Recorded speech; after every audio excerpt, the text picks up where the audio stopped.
Ruku dan as-sadis tomaknina, kan masuk tomaknina. Waktu rukunya itu mesti tomaknina, sekali bacaan minimal. Nah, yang paling bagus 2-3 kali bacaan subhana rabbiyal azim wa bihamdihi. Tuh. Nah, dia dimasukkan tomaknina. Tomaknina fihi, di dalamnya, dalam ruku tadi ada tomaknina. Kemudian i'tidal. Nah, i'tidal tadi sami Allahu liman hamidah. Ya. Imam tadi ruku sami Allahu liman hamidah.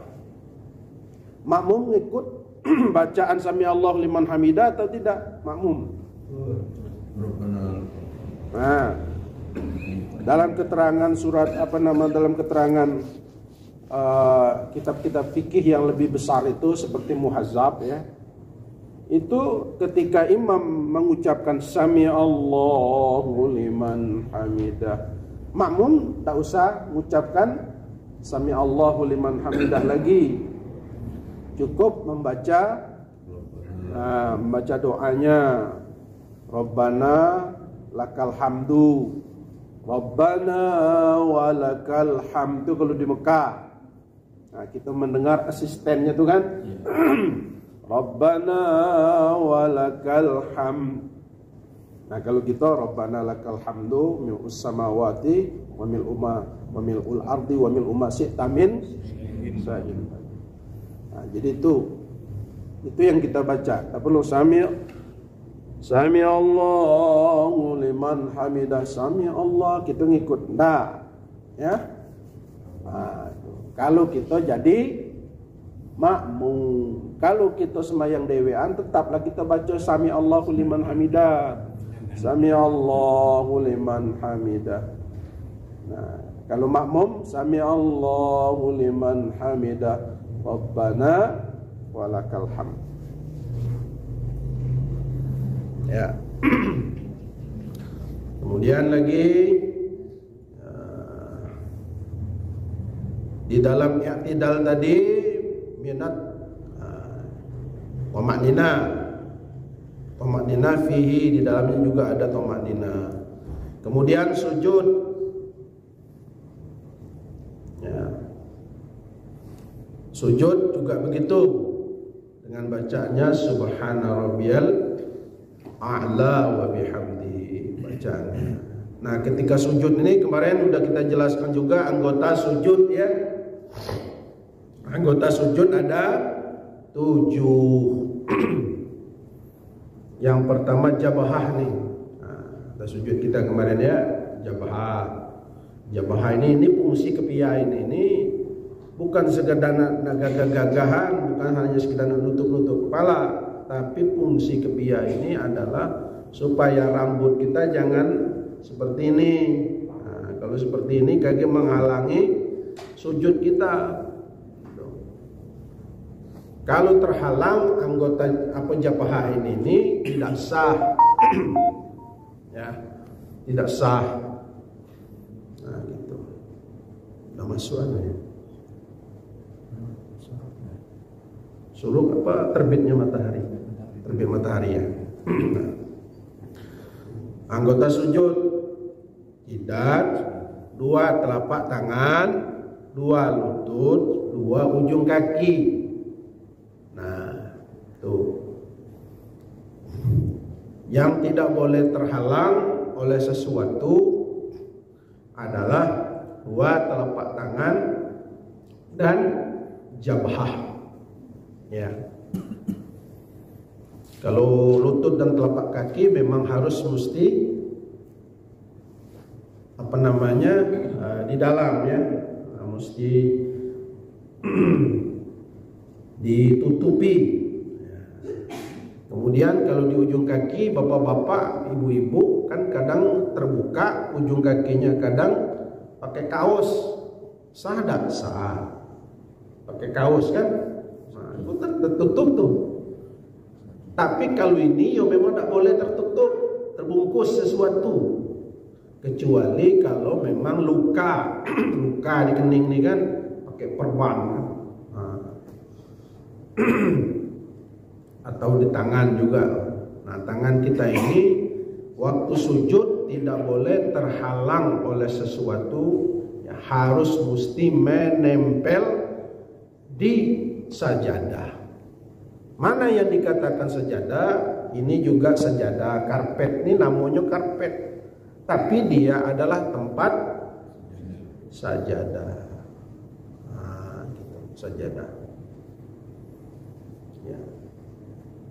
Maka kita pakai sorban bagi ustadz-ustadz yang sorbannya besar-besar dililin ke sini, kemudian menjurai ke bawah. Ketika sujud tidak boleh sorbannya itu menghalangi tangannya ini.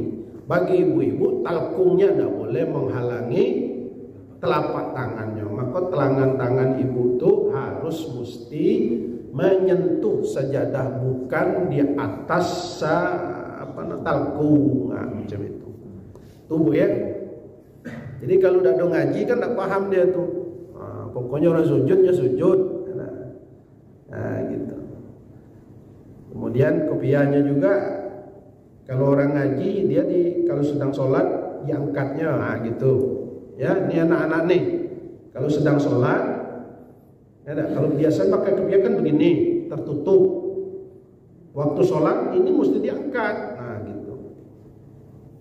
Ya, makanya bagi kiai-kiai yang lilin sorban di atas kepalanya sebesar ban mobil tuh kan, nah, dia diangkatnya. Waktu biasa, waktu ngomong seperti ini ceramah, memang seperti inilah, nutup jidat. Tapi waktu sholat tengok diangkatnya, nah gini. Menunjukkan bahwa jidat ini harus mesti kena dengan tempat sujud, ya. Nah, pakai sorban, pakai imamah itu sunnah ya, bagi bapak-bapak, bukan gagah-gagahan. Ini aduh, nah kau lah pakai imamah lah, pakai lilin kepala pula, macam imam bonjol baik. Wah, ya, lah ngikut-ngikut pula. Nah itulah, bukan ngikut imam bonjol, ngikut Nabi. Ya, ngikut Nabi. Coba tengok di Museum Topkapi itu, ketik dia tuh Museum Topkapi Imamah Nabi Muhammad, ketik, nampak lah gitu macam mana kopiah Nabi itu dililin pakai, nah gitu ya. Di dalamnya ini ada kopiah macam ini kan, baru dililin. Nah itu namanya imamah, sunnah hukumnya. Ya, kalau dalam Sirus Salikin itu beda antara orang pakai imamah dengan tidak, ya. Dalam sholat beda, dapat pahalanya juga beda, katanya, ya, dalam kajian itu katanya. Kenapa? Karena ada sunnah yang dapat dilakukan orang yang pakai imamah. Nah, bagi orang-orang tua kita, setiap sunnah usahanya dia ngambil sunnah. Kalau kita ini dah, yang penting yang wajib bela dulu. Sembayanglah syukur, alhamdulillah. Ya, ya, gitu. Alhamdulillah. Pakai sorban di kepala. Nah, tengok jemaah tabligh tu kan, yang keliling-keliling dari masjid ke masjid itu. Dia berusaha pakai ikat kepala, kemudian pakai gamis. Ada juga yang usil tu kan, pakai gamis pula. Abu Lahab pakai gamis juga. Biasa sekarang. Kayak baju daster. Ya, memang di antara manusia ada yang jadi malaikat sifatnya, ada yang pula jadi setan sifatnya. Ada orang yang seperti setan sifatnya iri, dengki, busuk hati kan. Nengok orang pakai sorban, bawaannya itu tidak senang baik. Tapi ya sudahlah. Berikutnya tadi sudah sujud, 2 kali sujud. Tomaknina fihi, di dalam sujud itu juga ada tomaknina. Kemudian yang ke-11, duduk antara 2 sujud. Duduk antara 2 sujud itu termasuk rukun. Termasuk rukun. Ya, duduk antara 2 sujud, kakinya harus diteguk, kakinya itu